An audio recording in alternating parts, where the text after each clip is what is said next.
High বন্ধুরা, সবাই কেমন আছো? আশা করি সবাই ভালো আছে আর সুস্থ আছে। আমি দেখো সকালে সমস্ত কাজবাজ করে হাঁপিয়ে গেছি। তো প্রচণ্ড ঠান্ডা পড়েছে, কিন্তু কাজবাজ করার জন্য গরম লাগছে, তাই চাদরটা খুলে দিয়েছি। তোমরা সবাই কেমন আছো এমন ঠান্ডাতে? আশা করি সবাই ভালো আছে। তোমাদের আশীর্বাদে আমি অনেক অনেক ভালো আছি। আজকের ভিডিওটা এখন থেকে শুরু করলাম। আজকে রবিবার সকাল থেকে 7টা থেকে ভিডিওটা শুরু করলাম। আর সারাদিন কন্টিনিউ ভিডিওটা দেখতে থাকো। আমি হাঁপিয়ে গেছি, পরে কথা বলছি। দেখো লাস্ট পর্যন্ত বুড়ো কুমড়ো ডাঁটাটা কেটেই নিলাম, কারণ অনেক দিন ধরেই পড়ে আছে কুমড়ো ডাঁটাটা। বাড়ির সামনেটাও দেখতে খুব বিশ্রী লাগছিল আর শুকনো হয়ে গেছিলো কুমড়ো ডাঁটাটা। আজকে যেহেতু ছোটো বোন বাড়ি চলে যাবে, সেই কারণে কুমড়ো ডাঁটাটা কেটে দিলাম, কারণ ছোটো বোনও কুমড়ো ডাঁটা খেতে ভালোবাসে আর আমারও খুব ভালো লাগে। সকালে কাজবাজ করার পর আর একদম ভিডিও করতে পারিনি, কারণ হাতগুলো কনকনে ঠান্ডার মধ্যে একদম জমে গিয়েছিল, সত্যি কথা বলছি। তারপরে কুমড়ো ডাঁটাগুলো কেটেছি, ওই যে মাঝে মাঝে বসে দিয়েছি, ভাত করে নিয়ে আগে তরকারিগুলো করে দিয়েছি, কারণ এখন শীতে দিলে না ভাত করলে না ঠান্ডা হয়ে যায় তখন তেলবেলা, সেই কারণে মাছগুলো ভাজা হোক। আর এখানে ফুলগুলো আছে লাস্ট, আর এরপর ফুল খেতে পাবো না, ওই জন্য আজকে লাস্ট ফুলগুলো বড়া করবো, কুমড়ো ডাঁটা চচ্চড়ি করবো আর বৈকাল দিয়ে মাছের টক করবো। দেখতে থাকো।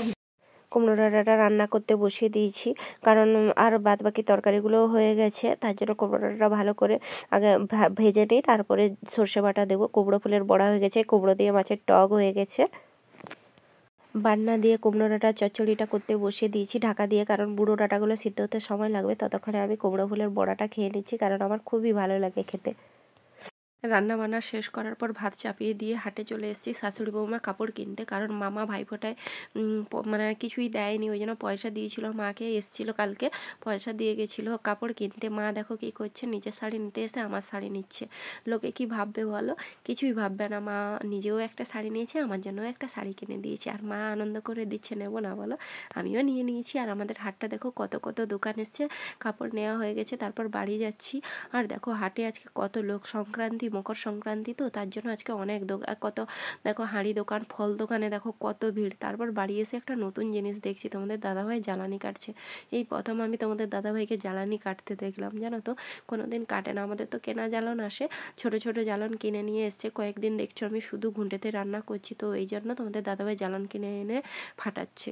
কি করবে, কিছুই করার নেই। তারপরে দেখো তোমাদের মানে মা নারকেল কুটতে বসে পড়েছে, তার কারণ হচ্ছে বোন আজকে বাড়ি যাবে, ছোট বোন যে এসছে ও বাড়ি যাবে। আর এই যেহেতু মকর সংক্রান্তির সময় এসছে, তো পিঠে তো পাঠাতেই হবে, তার জন্য নারকেলের কুড়ানোর পরে পুর বানিয়েছে কাকিমা, তারপরে কাকিমার আমি করে পিঠে বানাতে বসে পড়েছি। আর রোদ লাগছিল বলে একটু ঘোলাটে ঘোলাটে হয়ে গেছে ভিডিওটা, কি করবে, একটু মানিয়ে নাও। আর দেখো মানে দেরিও হয়ে যাচ্ছে, এদিকে এদিকে পিঠেও বানাতে হবে। খেয়ে দিয়েই বসে পড়েছি। তারপর কাকিমা সিদ্ধ করতে গেছে, আমি আর মা করে বানাচ্ছি। মা বসতে পারে না বলে এতক্ষণ বানাচ্ছিল না, মা বলছে আমি পারবো না। আমি বলে ঠিক আছে, তুমি শুধু গোল করে দাও আর আমি ভালো করে বানিয়ে নিই। একটু ডিজাইন করে পিঠাগুলো বানালাম, কারণ যেহেতু একটু বোনের বাড়িতে যাবে, বলো একটু ভালো করে না বানালে হয়? যে কোনো জিনিস খাওয়ার আগে তো রূপটা দেখতে হয়, তাই না?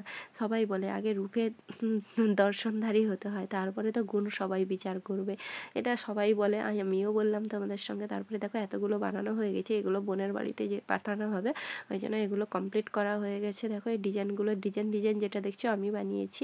কেমন হয়েছে পিঠেগুলো তোমরা জানিও, কেমন লাগছে দেখতে, খুব সুন্দর লাগছে নাকি খারাপ লাগছে? আর যেমনই লাগুক, যেমন জানি তেমনই করেছি। এখানে ভাপে বসিয়েছে, আর আমাদের বাড়িতে এরকম হাঁড়িতে করেই ভাপে বসানো হয়, জামে করে ভাপানো হচ্ছে ওইদিকে, আর আমি এদিকে দুধ গরম করতে বসিয়ে দিয়েছি। যেহেতু দুধ পুলি হবে, ভাপানোর পরে আবার দুধে সিদ্ধ করা হবে, সেই কারণে।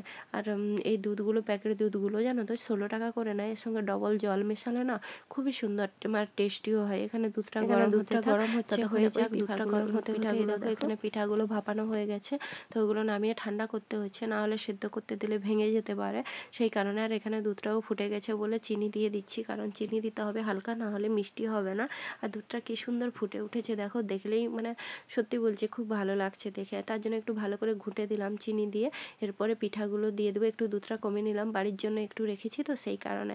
তারপরে পিঠাগুলো দুটো দুটো করে দিয়ে দিচ্ছি, নাহলে আবার ভেঙে যাবে, ভেঙে গেলে দেখতে খারাপ লাগবে, সেই কারণে দুটো দুটো করে ভালো করে সিদ্ধ করতে বসিয়ে দিয়েছি দেখো। আর এদিকেও বোন রেডি হয়ে গেছে যাওয়ার জন্য, তার জন্য তাড়াহুড়ো করলাম। এখানে দেখো বোন রেডি হয়ে মন্দিরে প্রণাম করে সবাইকে প্রণাম, জুতো পরছে। আর মনটা তো খুবই খারাপ, আমারও খারাপ, বোন বাড়ি যাওয়া। সত্যি বলছি, নিজের বোনও যখন বাড়ি যায় খারাপ লাগে, ও বাড়ি যায় খারাপ লাগে, এর সঙ্গে অনেকটা সময় কাটিয়েছি, তাই তো এই কারণে। আর আমার মেয়ে ঘুরছে।